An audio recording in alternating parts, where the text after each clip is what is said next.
नमस्कार दोस्तों, हम पढ़ रहे थे मुस्लिम लीग, जिन्ना और भारत विभाजन। ठीक है, हम अभी तक क्या पढ़ चुके हैं। हम कल की क्लास में मुस्लिम लीग की स्थापना पर बात की थी। आज मैं मुख्य अधिवेशन पर बात करूंगा।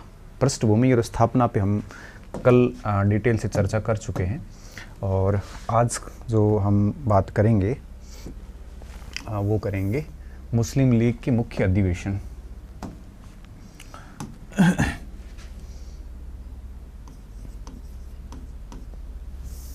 लीग के प्रमुख अधिवेशन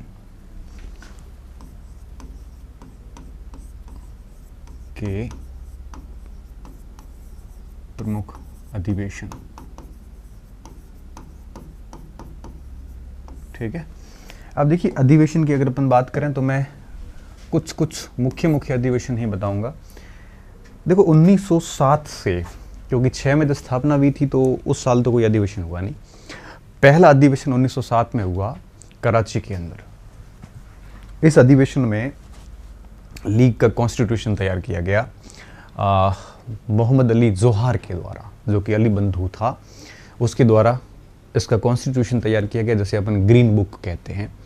और कॉन्स्टिट्यूशन को पूरा फॉर्मेशन में डाल के पूरा प्रारूप तैयार करके और आगे मार्च 1908 में उसको एक्सेप्ट कर लिया गया, लेकिन 1907 के कराची अधिवेशन में इसको स्वीकार कर लिया गया था। साथ ही साथ यहाँ पे यूँ कहिए कि मुस्लिम लीग के उद्देश्य भी तय कर लिए गए। उसके बाद जस्ट अगला अधिवेशन 1908 में हुआ अमृतसर के अंदर, और अमृतसर का जो अधिवेशन हुआ उसमें भी कई सारी चीज़ें हुई। 1908 का अधिवेशन बहुत महत्वपूर्ण भी है, क्योंकि नियमानुसार, संविधान के नियमों के अनुसार उद्देश्यों को लेके पहला अधिवेशन 1908 का अमृतसर अधिवेशन था।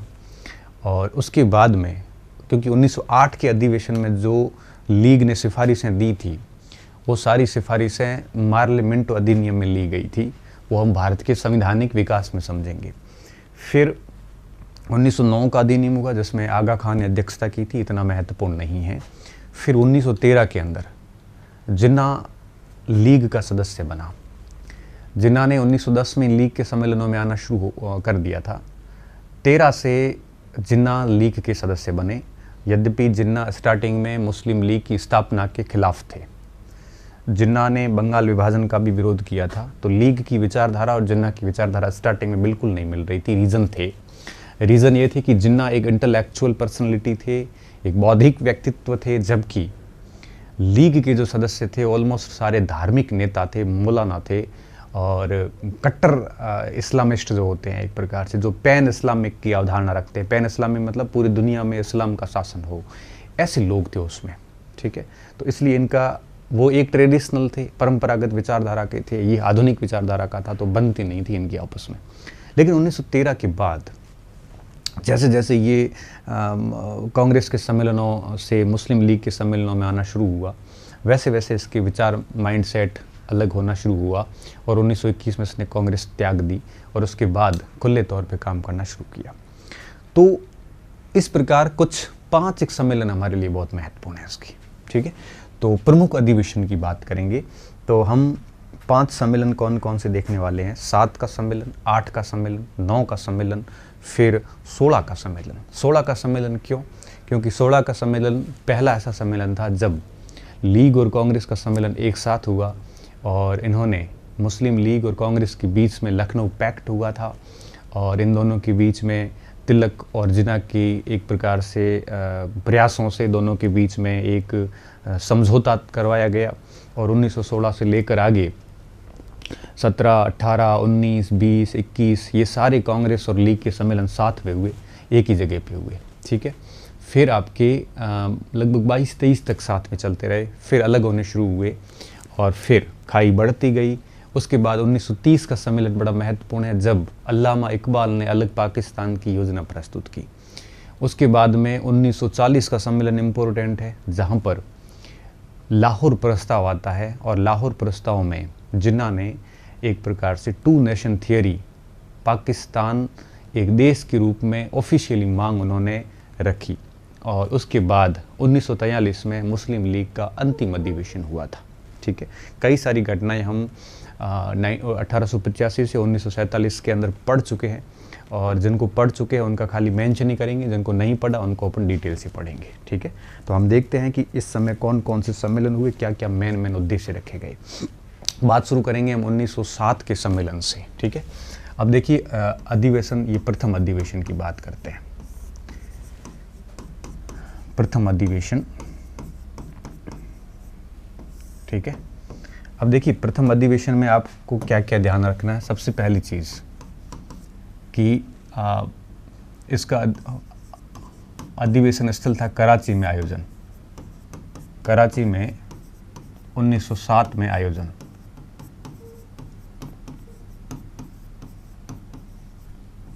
ठीक है, तो देखो ये जो पहले अधिवेशन होते हैं ना, स्टार्टिंग के 3 अधिवेशन याद रखना इसलिए भी जरूरी होता है। कई बार ऐसे सुमिलित करों में आ जाता है कि प्रथम द्वितीय तृतीय ऐसे करके, और चारों को सम्मिलित कीजिए ऐसे करके आ जाता है। तो पहले 3 याद होते हैं तो हमारे लिए काफ़ी एक काम जो है वो आसान हो जाता है। ठीक है, अब इसकी बात आती है कि इसका अध्यक्ष कौन था। तो अध्यक्ष इसका आदमजी पीर भाई थे। कौन थे? आदमजी पीर भाई।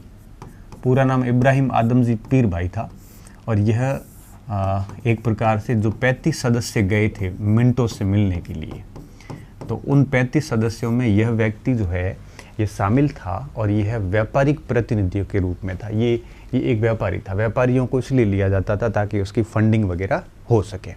तो आदमजी पीर भाई ने इसकी अध्यक्षता की। ठीक है, तीसरी बात आपको क्या ध्यान रखनी है कि इसमें मौलाना मोहम्मद अली, देखो मोहम्मद अली जिन्ना नहीं है, ये मोहम्मद अली जोहार है, जो कि अली बंधुओं का एक, अली बंधुओं में शौकत अली का भाई है ये। ठीक है, मोहम्मद अली जोहार द्वारा ग्रीन बुक नाम से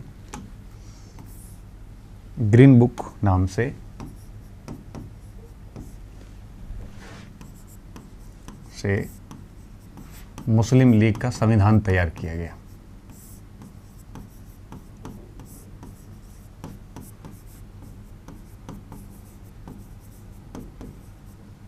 ठीक है, तैयार किया गया।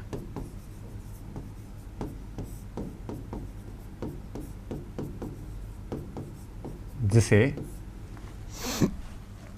आगे, अब देखो संविधान स्टार्टिंग में खाली तैयारी किया गया था, मतलब आप इसको समझिए कि प्रिपेयर करके, और इस मोहम्मद अली ने इसको इनके समक्ष रख दिया था। ठीक है, इसके बाद में इनकी आपस में यहाँ पे यूँ कहिए कि चर्चा होती है। चर्चा के बाद में 1908 के अंदर मार्च में एक विशेष सत्र बुलाया गया। क्या बुलाया गया?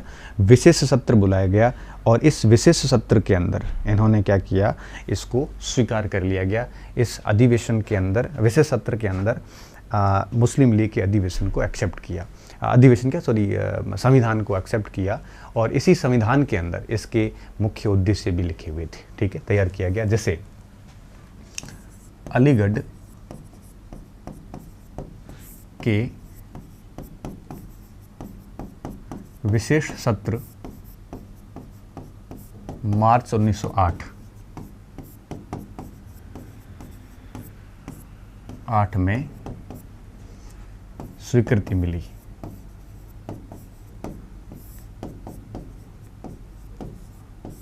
ठीक है, तो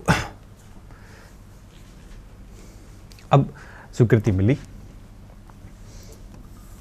और चौथी बात कि इस संविधान के अंदर है वो मुस्लिम लीग के उद्देश्य भी थे।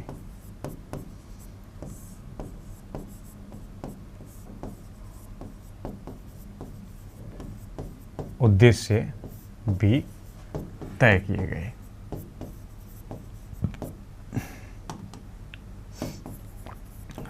गए।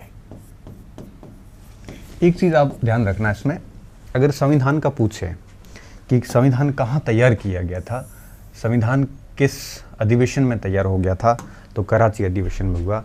आगे इसको एक्सेप्टेंस, जो स्वीकृति थी, वो अलीगढ़ में दी गई थी 1908 के अंदर। ठीक है, लेकिन संविधान तैयार है वो कराची के अंदर ही हो गया था। तैयार होना, प्रस्तुत होना, संविधान रखना, पहली बार संविधान लाना, पहली बार संविधान कब आया, ये सारे उत्तर कराची है।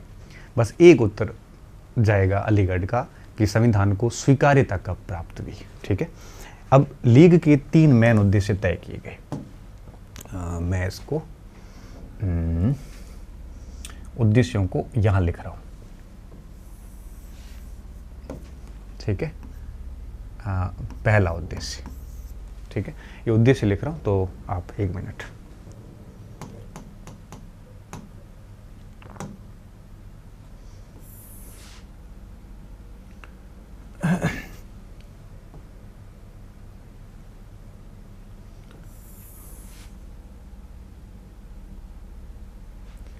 तो देखिए, हम उद्देश्यों की बात कर रहे हैं और उद्देश्यों की जब बात आएगी तो हम इसके अलग उद्देश्य लिख लेते हैं।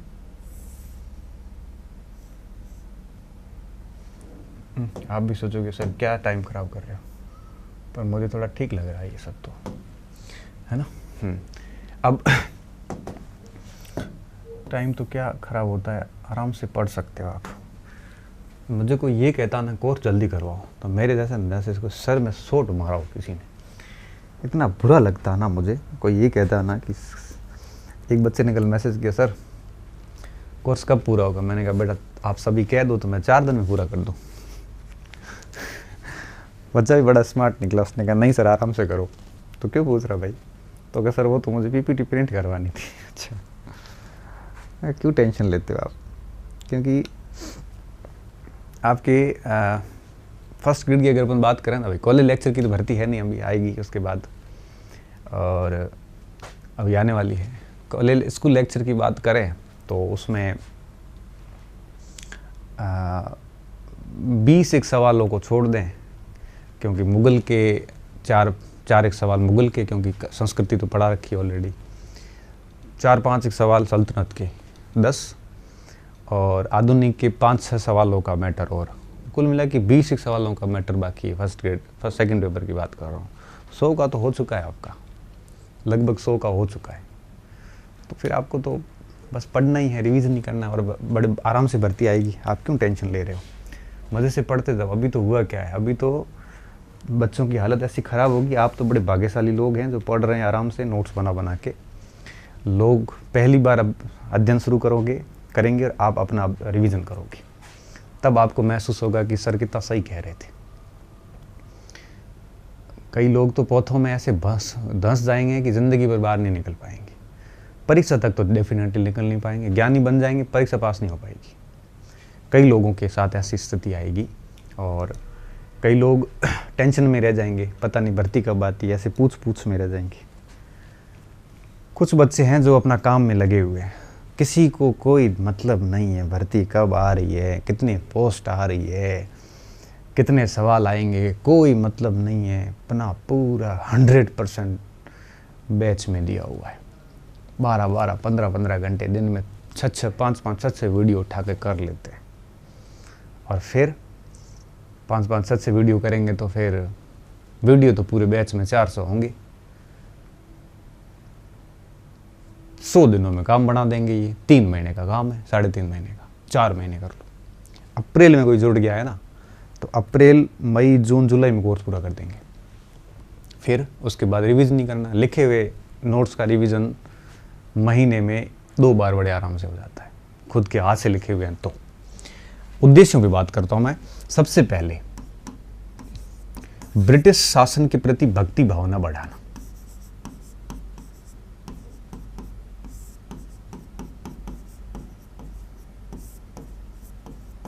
के प्रति भक्ति भावना बढ़ाना, नजदीक या बढ़ाना, कहने का मतलब ये, ताकि ब्रिटिश शासन उसका काम है वो अच्छे से निकाल सके वो ब्रिटिश शासन से। और कोई भी अगर कोई गलत फहमी वगैरह हुई है जनता को किसी नीति के प्रति, तो जनता की गलत फहमियों को ब्रिटिश सरकार की नीतियों के प्रति जो उत्पन्न हुई है उसको दूर करने का काम भी लीग करेगी। इसमें साथ में ही आ जाता है। दूसरा क्या था कि मुसलमानों के लिए, देखो इन्होंने राष्ट्र का नाम नहीं लिया है, मुसलमानों के राजनीतिक के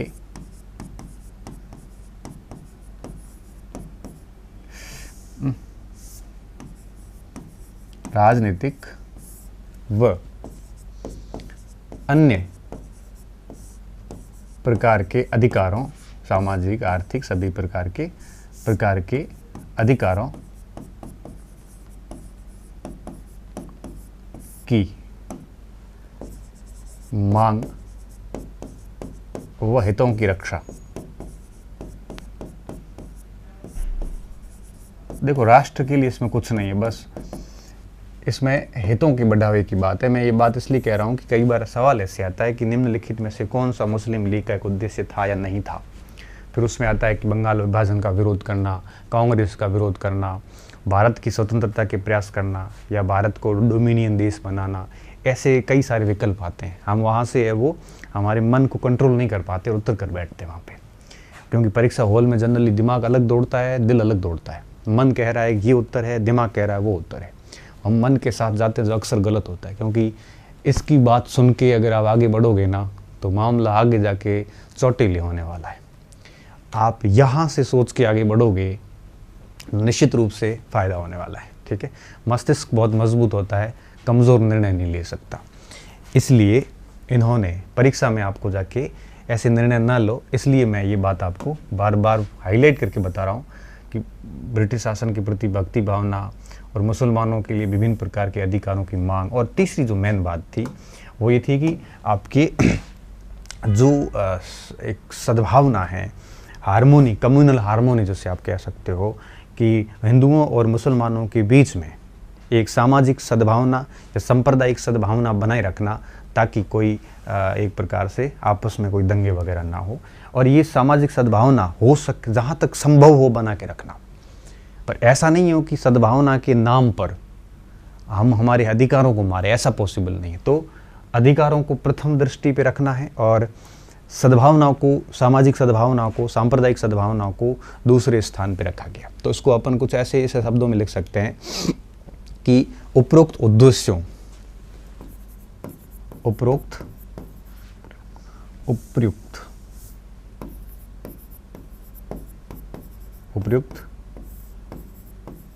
उद्देश्यों, ऊपर वाले दोनों उद्देश्यों को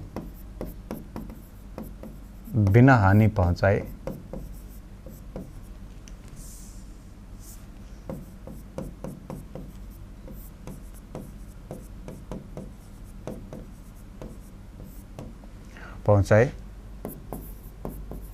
हिंदू मुस्लिम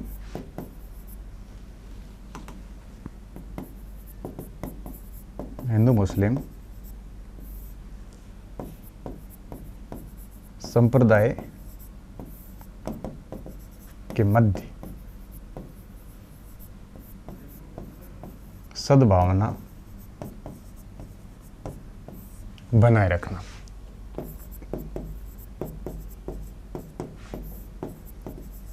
ये लीग के 3 मुख्य उद्देश्य थे।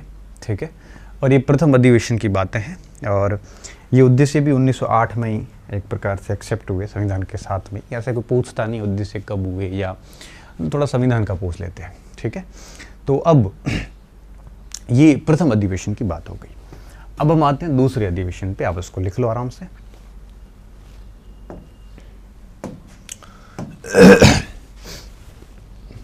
ये प्रथम अधिवेशन। अच्छा, मुझे ना इसमें थोड़ा सा, ये मैंने जगह इसीलिए रखी थी कि मैं मोहम्मद अली जोहर के बारे में कुछ पॉइंट्स ऐड कर सकूं। यहाँ ऐड कर लेता हूँ। ये अली बंधु थे। एक अली बंधु शौकत अली था और दूसरा था ये आपके ये मोहम्मद अली। दूसरा 1923 में कांग्रेस की अध्यक्षता की है इसने। बाकी मैं कई बार इसका और भी पहले भी बता चुका हूँ। 23 एक बार मुझे वापस फिर देखना पड़ेगा, शायद हो सकता है मैं सही हूँ वैसे, देखना पड़ेगा एक बार। ठीक है, एक बार देखता हूँ, अगर इसमें मिस्टेक हुई ना तो मैं आपको सुधारवा दूंगा, और अगर ये है तो फिर यही रहेगा। ठीक है, वो ये है अली बंधु, और कट्टरपंथी था, खिलाफत आंदोलन में भी रहा था ये।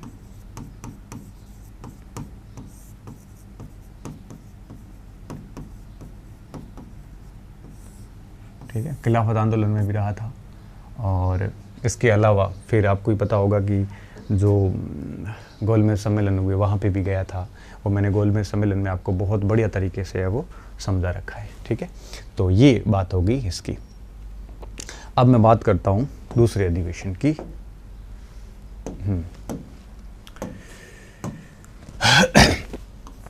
दूसरा अधिवेशन 19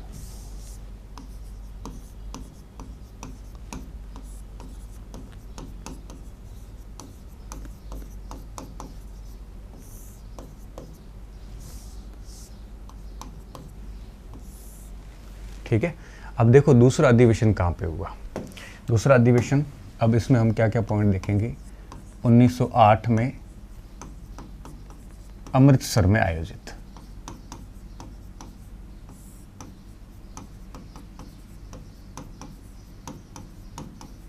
पहली बात। दूसरी बात आपको क्या ध्यान रखनी है, सैयद अली इमाम ने इसकी अध्यक्षता की।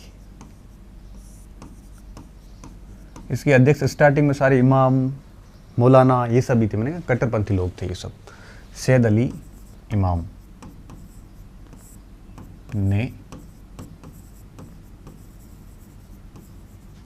अध्यक्षता की।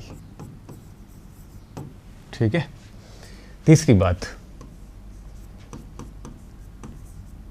संविधान के नियमानुसार आयोजित होने वाला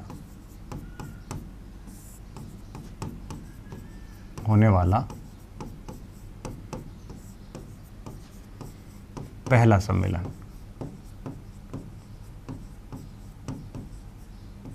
ठीक है।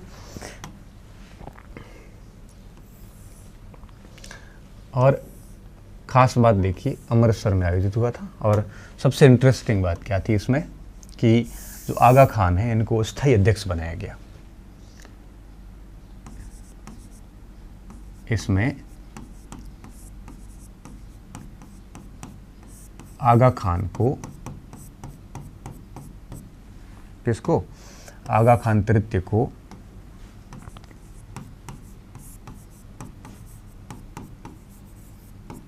स्थायी अध्यक्ष बनाया गया।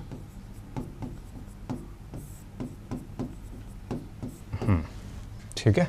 और एक सबसे खास बात देखिए कि अमीर अली ने, ठीक है, ये तो सैयद अली इमाम है, इमाम अमीर अली एक और भी थे, इन्होंने ब्रिटिश सरकार पे प्रेशर डालने के लिए, ब्रिटिश सरकार की जो नीतियां आती थी उस समय भारत में, वो इंग्लैंड की संसद से बन के और भारत में आती, जैसे पार्लियामेंट सुधार था 1909 का, या 1892 का भारत परिषद अधिनियम था, या 1861 का भारत शासन अधिनियम था, या बेटर गवर्नमेंट एक्ट था, या 1919 का अधिनियम, 35 का अधिनियम।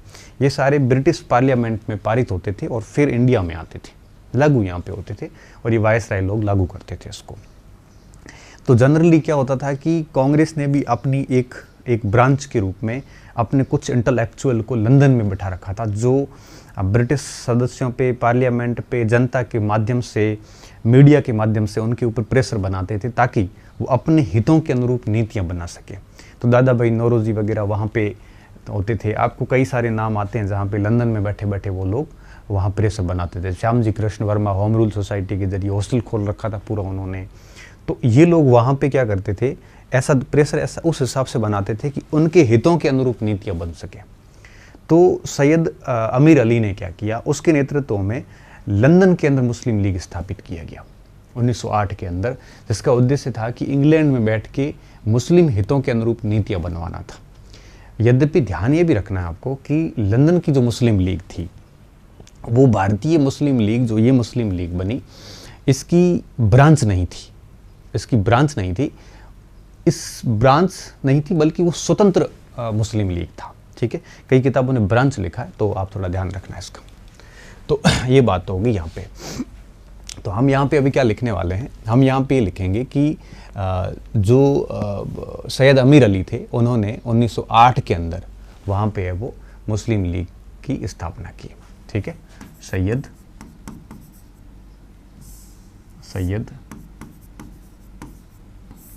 अमीर अली ने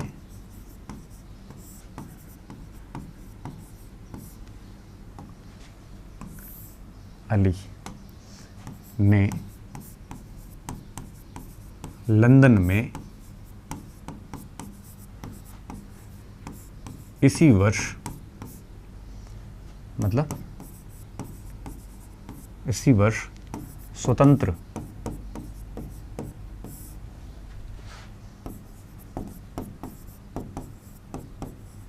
मुस्लिम लीग की स्थापना की, जिसका उद्देश्य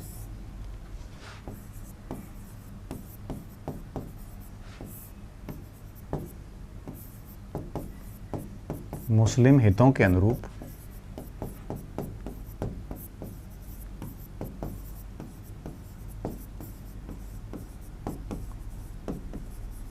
कानून बनाने हेतु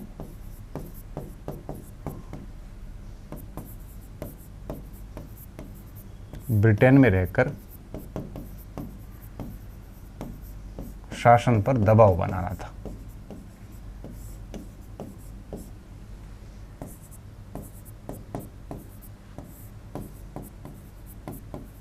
कितने होशियार लोग थे ना, भारत के लोग भी उधर बहुत थे।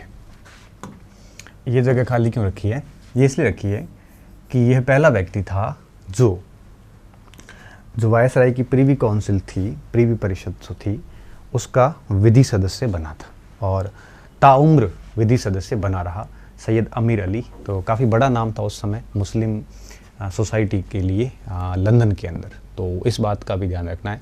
तो प्रीवी परिषद की न्यायिक समिति में जाने वाला पहला सदस्य था ये, ठीक है। तो वर्ष 1909 में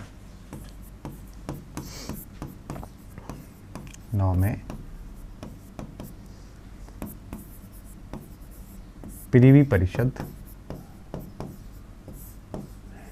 की न्यायिक समिति का पहला भारतीय सदस्य था, ठीक है, भारतीय सदस्य था। तो ये इसके बारे में हो गया। ये दूसरे अधिवेशन की मुख्य मुख्य बातें थी। तो सैयद अली इमाम 1908 अमृतसर, पहला सम्मेलन आगा खां को स्थायी अध्यक्ष बनाया गया और सैयद अमीर अली ने लंदन में भी इस वर्ष वो एक संस्थान की स्थापना की। कहाँ पे? लंदन में की और बिल्कुल स्वतंत्र रूप से की थी। ये बातें आपको इसमें ध्यान रखनी है सेकंड सेशन के अंदर। सेकंड सेशन इस एंगल से काफ़ी महत्वपूर्ण था, ठीक है। यहाँ पे एक चीज़ मैं और बताना चाहूँगा, थोड़ा सा अपन लिख सकते हैं यहाँ पे कि इस सम्मेलन के अंदर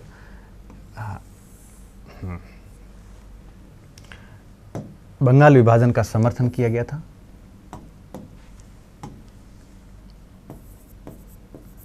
इस सम्मेलन में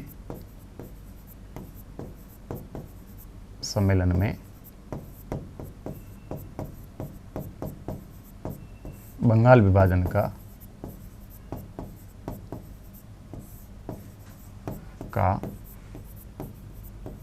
समर्थन किया गया।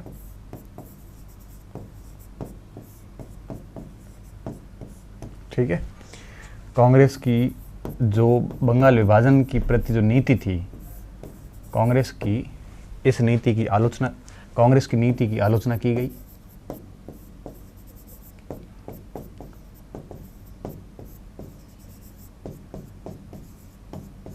ठीक है, ये 4 बातें दूसरे अधिवेशन में। और एक नोट करके आप डाल सकते हो कि आरंभ में इसका मुख्यालय जो है वो अलीगढ़ में था। आरंभ में ऑल इंडिया मुस्लिम लीग का मुख्यालय अलीगढ़ में था, अलीगढ़ विश्वविद्यालय में था। परंतु आर्चबोल्ड जो कि अलीगढ़ विश्वविद्यालय का प्रिंसिपल था, से मतभेद के चलते वकार उल मुल्क ने, बाकी तो बातें मैं आपको बता ही चुका हूं, वकार उल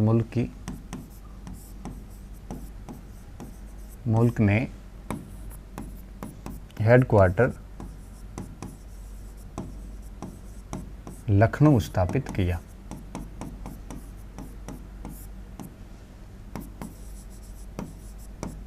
ठीक है, तो ध्यान रखना इस बात का कि मुख्यालय स्टार्ट में कहाँ था और बाद में उसका मुख्यालय कहाँ था। ठीक है, और अभी वर्तमान में मेरे हिसाब से तो ये पार्टी डिसॉल्व होगी, लेकिन मोस्ट टाइम लखनऊ मुख्यालय रहा है और पहले अलीगढ़ यूनिवर्सिटी इसका मुख्यालय था। ये दूसरा अधिवेशन हो गया, आप इसको लिख लो आराम से। अब इसमें कुछ भी शेष नहीं बचा, जो भी पॉइंट पढ़ने लायक थे वो ऑलमोस्ट मैंने सारे कवर कर लिए। ठीक है, अब मैं आता हूं तीसरे अधिवेशन पे।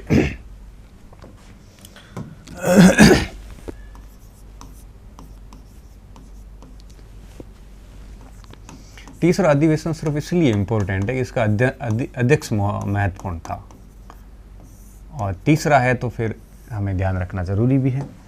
और ये जस्ट इसके बाद 1909 में आयोजित हुआ।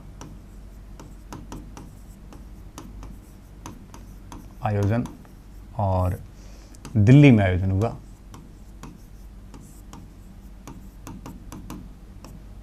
और आगा खान इसके अध्यक्ष थे।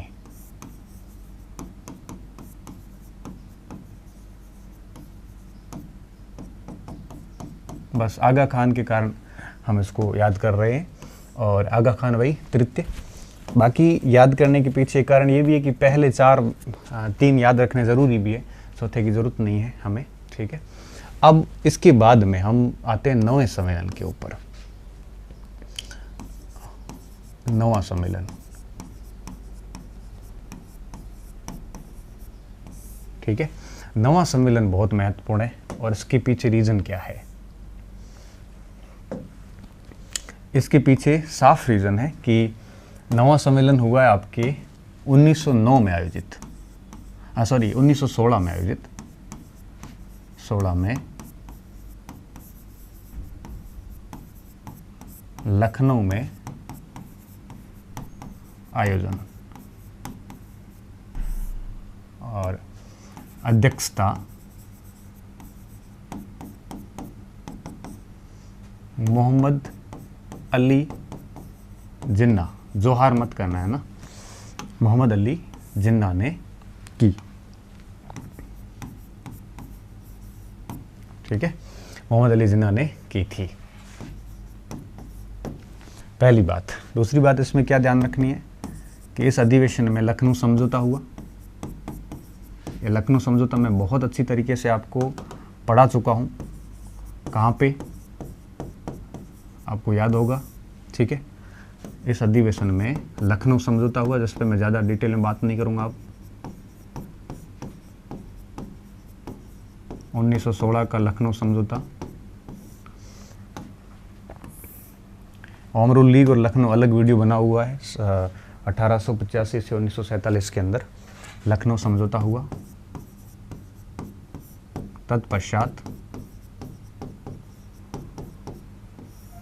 तत्पश्चात लीग व कांग्रेस के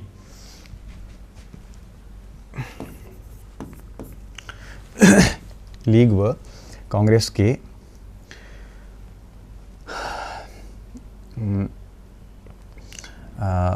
1921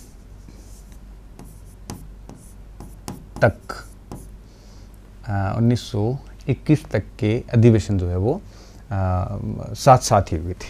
ठीक है, 1921 तक लीग व कांग्रेस के 1921 तक के अधिवेशन, ये समझौते की एक शर्त थी, साथ साथ व समान स्थान पर हुए।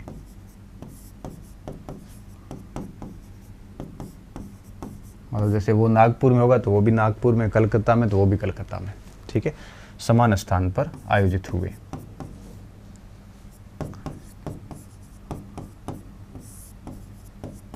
कब तक? 21 तक, 16 से लेकर 21 तक। 1922 में सम्मेलन हुआ नहीं, सत्र आयोजित नहीं हुआ, सत्र आयोजन नहीं हुआ। खत्म हो रही थी मुस्लिम लीग यहाँ पे। 1923 में सत्र हुआ, सत्र आरंभ तो हुआ परंतु कोरम पूरा नहीं हुआ। कोरम का न्यूनतम सदस्य संख्या होती है ना, जैसे 1/10 सदस्यों का भाग लेना जरूरी है, उस टाइप से, परंतु कोरम पूरा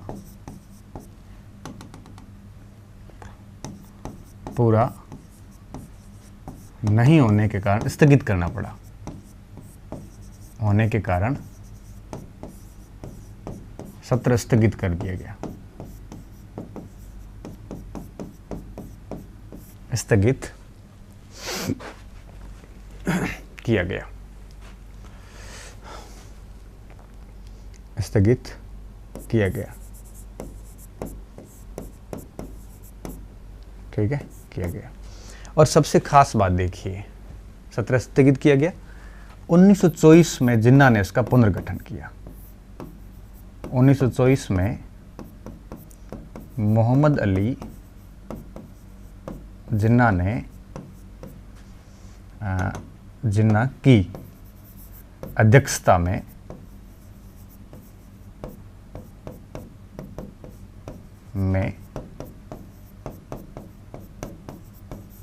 लाहौर में सम्मेलन हुआ।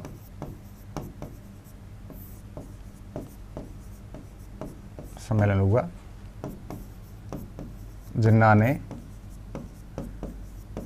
लीग को, मतलब मृत हो गई थी लीग को पुनः संगठित किया,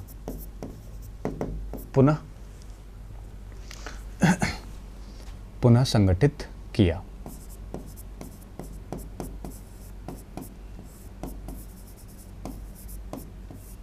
ठीक है, और इसके बाद लीग एक बार फिर से जिंदा हुई और लीग ने अपना एक प्रकार से काम करना शुरू कर दिया था।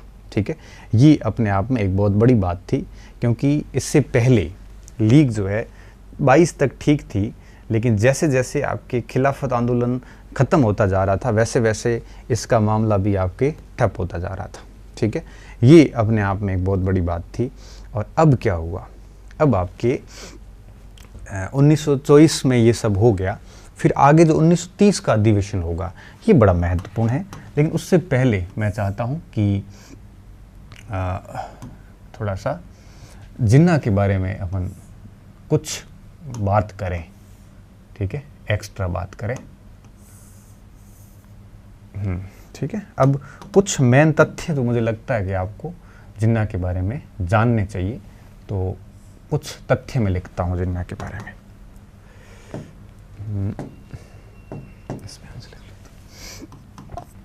देखो, 1904 में जिन्ना ने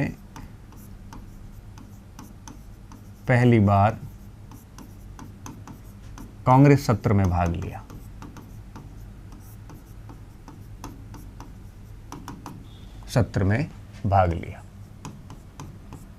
और हेनरी कॉटन शायद उस समय अध्यक्ष थे।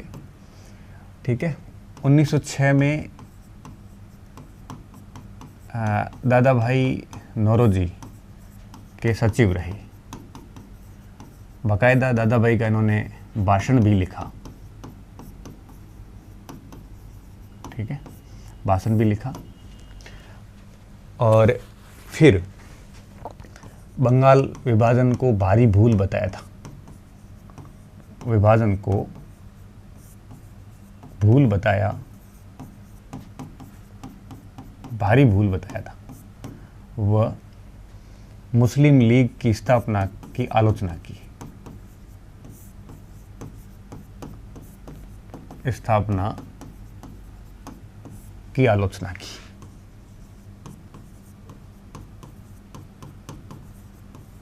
ठीक है। 1913 में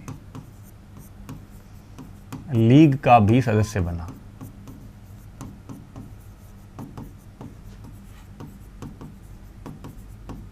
और 1921 में कांग्रेस को छोड़ दिया। कांग्रेस को छोड़ दिया। ठीक है। और बीच बीच में 13 में लीग का सदस्य बना, 16 में अध्यक्ष बना, 21 में कांग्रेस छोड़ी और 24 में लीग को ही मजबूत करने का काम शुरू किया। इस कार्यों से आप समझ सकते हो कि जिन्ना पहले कांग्रेसी थे, जिन्ना क्या थे, पहली बार कांग्रेस के सम्मेलन में आए। ठीक है। और उसके बाद बीबीएन के सचिव रहे। ठीक है। और उसके बाद बंगाल विभाजन को भूल कहा। ये बहुत महत्वपूर्ण तथ्य बता रहा हूँ विद्यार्थियों ये। ठीक है। और इस समय सदस्य बने और 1921 में कांग्रेस को छोड़ दिया। ठीक है। ये सारे तथ्य मोहम्मद अली जिन्ना के संबंध में हैं जो हमें स्पेशली ध्यान रखने हैं। और अब देखिए क्या हुआ। तो 16 से 21 ठीक ठीक चलता रहा और अब 24 में इसका पुनर्गठन हुआ। अब हम सीधे आएंगे 5वें नंबर पर 1930 के सम्मेलन में। तो 30 का सम्मेलन है वो ज़्यादा महत्वपूर्ण है क्योंकि इस समय अल्लामा इकबाल ने एक प्रकार से बात कही थी और पाकिस्तान के लिए उसने प्रयास शुरू कर दिए थे। वो था आपके 21वां सम्मेलन था। तो 5वें नंबर पे हमारे 21वें सम्मेलन के ऊपर।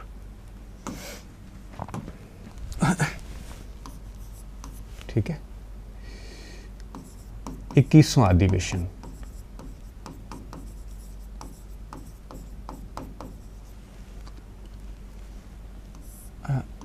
ठीक है। 21वां अधिवेशन। और इसके अंदर क्या हुआ। 21वां अधिवेशन सबसे पहली चीज 1930 में इलाहाबाद में आयोजित। इलाहाबाद में आयोजित हुआ।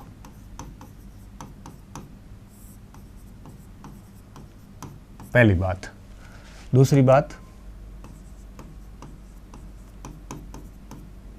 अल्लामा इकबाल ने अध्यक्षता की।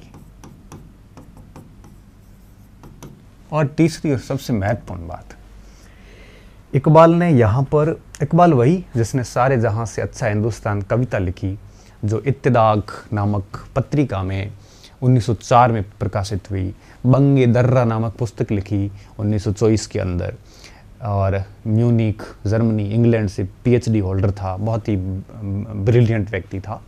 और इस सम्मेलन की अध्यक्षता इकबाल ने की। और ख़ास बात देखिए, इकबाल ने यहाँ पर इलाहाबाद का एक प्रकार से एड्रेस किया। इलाहाबाद भाषण बोलते, जैसे हम इलाहाबाद प्रस्ताव भी बोलते हैं। तो इलाहाबाद के अंदर भाषण दिया और उस भाषण में इसने जो बात कही वो बड़ा जहरीली बात थी, विश्वमन था एक टाइप से। इसने क्या कहा उस भाषण के अंदर, बहुत सारी बातें थी, कुछ बातें मैं आप तक पहुंचाऊं। पहली बात इसने ये कही कि भारत का विखंडन नहीं होना चाहिए, भारत एक यूनियन ही रहना चाहिए, परंतु भारत के अंदर एक मुस्लिम राष्ट्र अलग होना चाहिए, जो कि नॉर्थ वेस्ट फ्रंटियर प्रोविजंस जो है, बलूचिस्तान, सिंध है ना, वो पाकिस्तान वाला क्षेत्र, वो अलग से मुस्लिम राष्ट्र होना चाहिए। बाकी भारत के अंदर मुस्लिम राष्ट्र होना चाहिए, अलग से राष्ट्र की ज़रूरत नहीं है। देश के अंदर देश, उसने क्या कहा कि भारत एक महाद्वीप है जहाँ पर कई सारी जातियाँ हैं, कई सारी आपके भाषाएं हैं, कई सारी यहाँ पर आपके यूँ कहिए कि धर्म है यहाँ पे। तो इस स्थिति में जो भारत है, भारत की जब इतनी विविधता है, तो इस विविधता को देखते हुए भारत के अंदर एक मुस्लिम राष्ट्र अलग कर देना चाहिए और भारत को सीधे तौर पे ब्रिटेन से शासित करना चाहिए। किससे? ब्रिटेन से डायरेक्ट शासित करना चाहिए। मुसलमानों की एक ऑटोनॉमस कंट्री होनी चाहिए। ऐसा भाषण इसने दिया था यहाँ पे। चूंकि इस सम्मेलन के अंदर कोरम पूरा नहीं हुआ, तो प्रस्ताव फेल हो गया, बस उस प्रस्ताव को आगे नहीं बढ़ा। तो अल्लामा इकबाल पहला व्यक्ति था जिसने 2 नेशन थियरी, 2 राष्ट्र सिद्धांत की कल्पना कर दी थी, बीज बो दिए थे। ठीक है, हालांकि इससे पहले भी बातें किताबों तक आई थी, लेकिन इसने खुले तौर पे पहली बार कहा था कि ऐसा होना चाहिए। ठीक है, अध्यक्षता की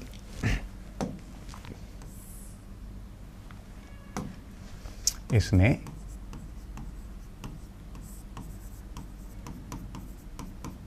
इलाहाबाद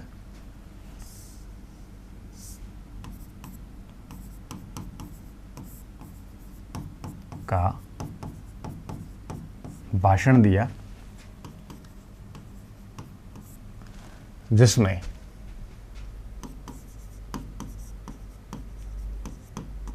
निम्न बातें कही। निम्न बातें कही।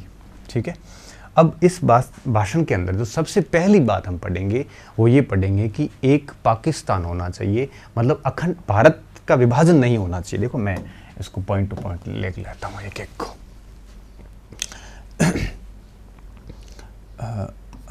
पहली बात क्या थी कि भारत एक महाद्वीप है,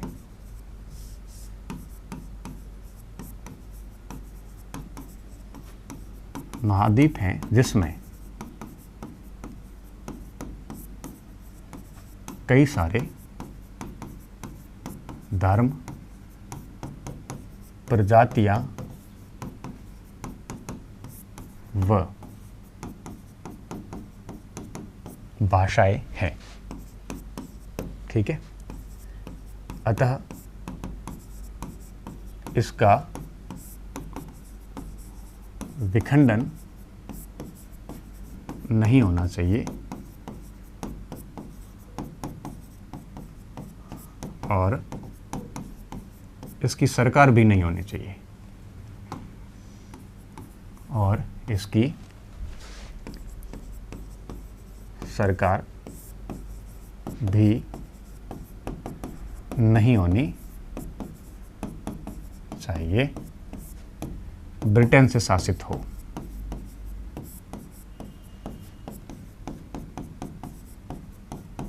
एक तो इसने ये बात की। दूसरी बात क्या की? दूसरी बात इसने स्पष्ट तौर पे कह दी कि भारत के अंदर एक मुस्लिम राष्ट्र अलग से होना चाहिए, भारत के भीतर एक स्वायत्त मुस्लिम राष्ट्र होना चाहिए। क्यों? क्योंकि अगर अखंड भारत में मुसलमानों को स्वायत्त राष्ट्र का दर्जा नहीं दिया तो हिंदुओं की वजह से मुसलमानों का कभी विकास नहीं हो पाएगा। मुसलमान हमेशा भयभीत रूप रहेगा, सेकर्ड रहेगा, डरा हुआ रहेगा और कभी भी मुसलमान का विकास नहीं हो सकता। इस वजह से भारत को तो एक ही रहने दो, बल्कि रहने दो, परंतु मुसलमानों का अलग राष्ट्र बना दो, ताकि भारत के भीतर राष्ट्र, nation with in the nation, ताकि मुसलमानों का विकास भी हो सके और भारत का विखंडन भी नहीं हो सके। स्वायत्त मुस्लिम राष्ट्र बनाया जाना चाहिए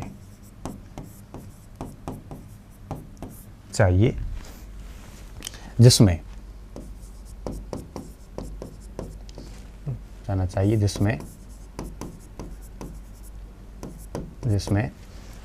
कौन से क्षेत्र होने चाहिए? तो इसने कहा कि एक तो नॉर्थ वेस्ट फ्रंटियर प्रोविजंस, मैंने बताया था आपको, हेरात, पेशावर, डेरा इस्माइल, वो सारे क्षेत्र, हजारा, सिंध, पंजाब और बलूचिस्तान,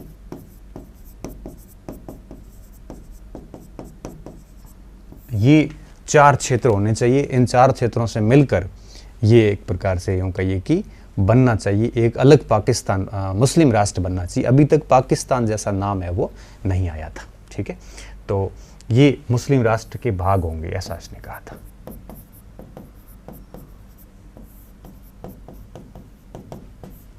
जो कि भारतीय महाद्वीप के भीतर हो।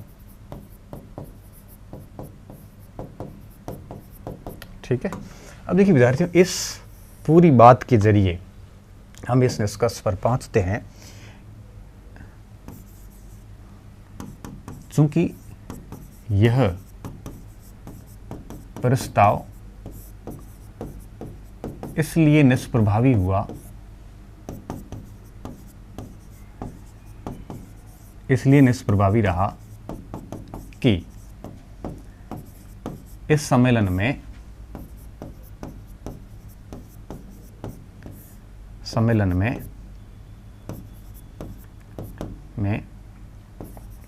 कोरम मतलब न्यूनतम सदस्य संख्या, कोरम पूर्ण नहीं हुआ।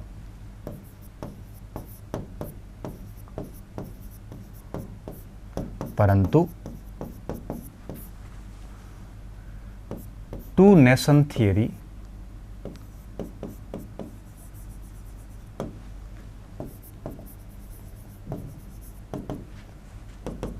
या दो राष्ट्र सिद्धांत की पहली बार मूर्त कल्पना हुई।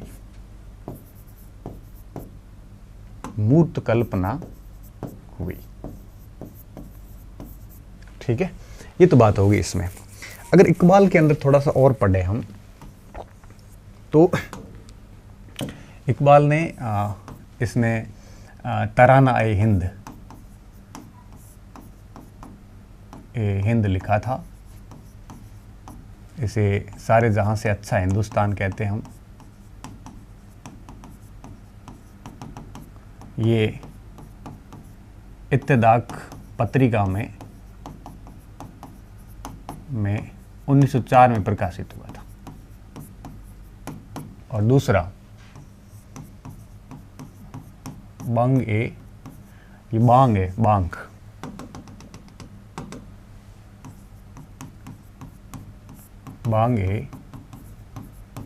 दर्रा लिखी 1924 में, ये पुस्तक लिखी थी इसने। ठीक है, ये 21वां अधिवेशन कुछ इस कारण से चर्चित रहा, और यूं कहिए कि काफ़ी महत्वपूर्ण भी था ये 21वां अधिवेशन। ठीक है, तो 21वें अधिवेशन को भी आप अपने दिमाग में रखोगे।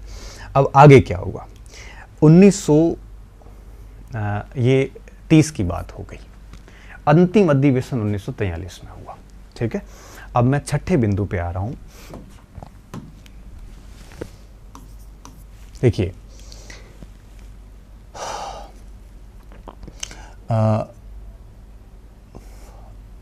आगे अंतिम जो अधिवेशन थे 1937 से लेकर 1943 तक के 25वें अधिवेशन से लेकर और 31वां अधिवेशन। ठीक है, 31 से हुए ना, 7 से शुरू हुए थे, हाँ 31 अधिवेशन थे अंत तक। तो 1943 तक, जो कि आखिरी सम्मेलन कराची में हुआ था, तो 1937 के 25वें सम्मेलन से लेकर 1943 के 31वें ये आखिरी सम्मेलन था। इसका आखिरी सम्मेलन तक सभी की अध्यक्षता मोहम्मद अली जिन्ना ने की थी। ठीक है, और आखिरी अधिवेशन जो है वो कराची में हुआ था।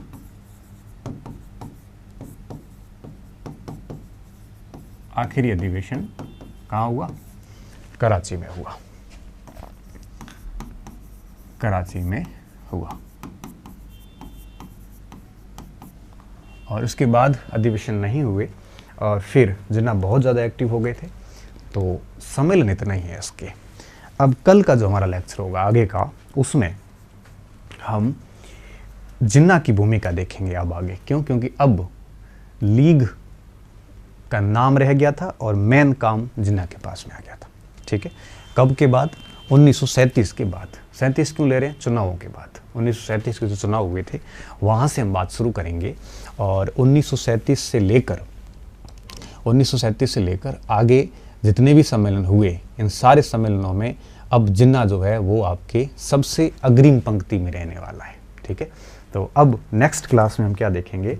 जिन्ना की भूमिका और भारत विभाजन तक की सारी घटनाएं। ठीक है, मोस्टली सारी पढ़ ली है, तो शायद कल लास्ट क्लास होगी उसकी जिन्ना की। बहुत बहुत धन्यवाद विद्यार्थियों, अच्छे रहिए, मस्त रहिए और पढ़ते रहिए।